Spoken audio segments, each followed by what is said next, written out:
What's going on? I am Mike Berlin. You are watching Wild Fed Family, and today I have a little gardening tip for you. So right now it is the first week of November and the garden looks something like this. Now there's still a little bit of life, but pretty soon here we are going to be getting some of our first frost, and that is going to kill off everything in the garden. But what a lot of people don't know is there's things in your garden that you can save, perennials that will grow year after year after year. So peppers are one of those things. I'm going to show you how to save a couple peppers so that we can replant them in the spring and keep them alive through the winter.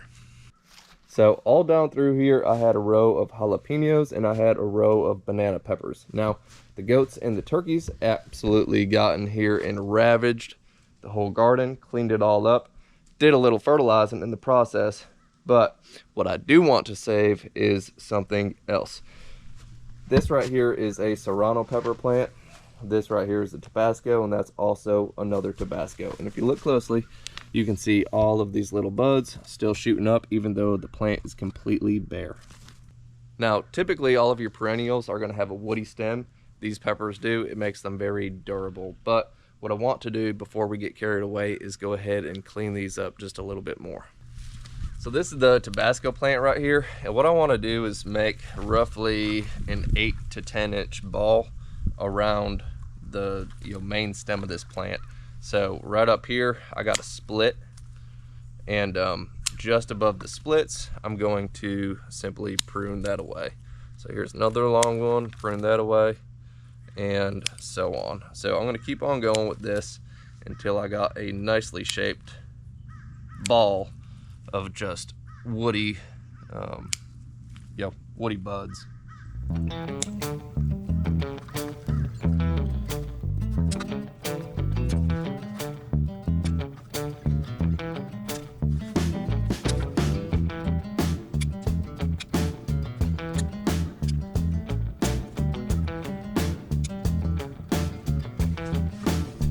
So this is kind of what you're going for, 8 to 10 inch ball.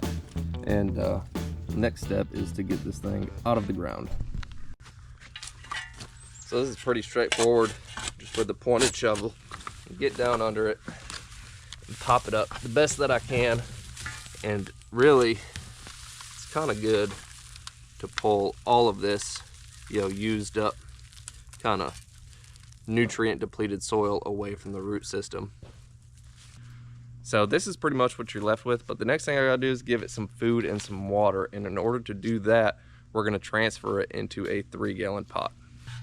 So over here at my compost pile, this is basically a lot of dead organic material, horse manure, some sand.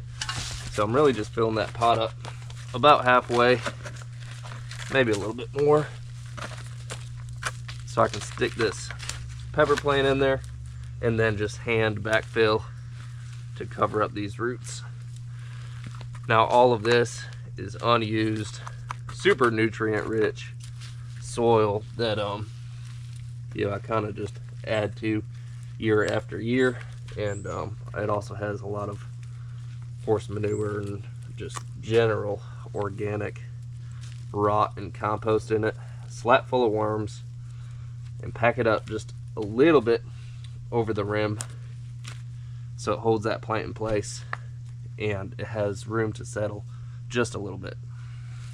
Next, I'm going to add about a handful of this organic fertilizer. I prefer this Epsoma, and I prefer organic fertilizers over commercially produced pellets for 2 reasons. One, it is a slow release. This organic fertilizer, it does not get into the soil nearly as quick as commercial pellets. And 2, it's organic and just not commercially produced. I just trust that a little bit more. So mix it into the very top layer, and that's it for fertilizer. Next, I'm going to use some of these fine pine shavings. These are from Tractor Supply. It cost, I don't know, $6-7 a bale for this, and honestly, it's the best bang for your buck, and it's the best mulch that I think you can use for your garden. So it's just going to help retain some of that soil moisture while it hangs out all winter. And lastly, I want to give this plant a good soaking to promote root growth. And you want to give every plant a good watering when you transfer just to help with that transfer shock.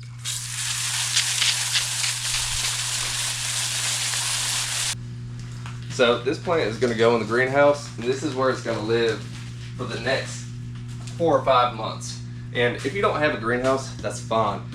You can take that plant, put it in a nicer pot, bring it inside, put it in a window, a well-lit area by a window, and it's just going to do just fine. All you're trying to do is preserve the life of those roots and keep that plant from freezing all the way through. But I have one more Tabasco and one more Serrano plant that I want to transfer over. So I'm going to go ahead and knock that out. And I do want to say, yes, you can do this with your jalapenos, your banana peppers. But to be honest with you, I get those in 6-pack starts. It's like $5 for 6 of them. I pop them in the garden in the spring, and they do just fine. These Serranos and Tabascos I pay a little bit more for, and they take longer to mature and really produce, unlike the jalapenos and banana peppers. But if you want to give your jalapenos and banana peppers a good head start for the next spring, then yes, you can do this. To me, I just don't find the value in it, so I'm gonna go ahead and stick with the $5 starts. But I hope I was able to teach you something new in this video. I hope you are able to save a little bit of money. So get out there, save your pepper plants, and get to growing them stronger and faster next spring. So that's all I got, and I will see you on the next video.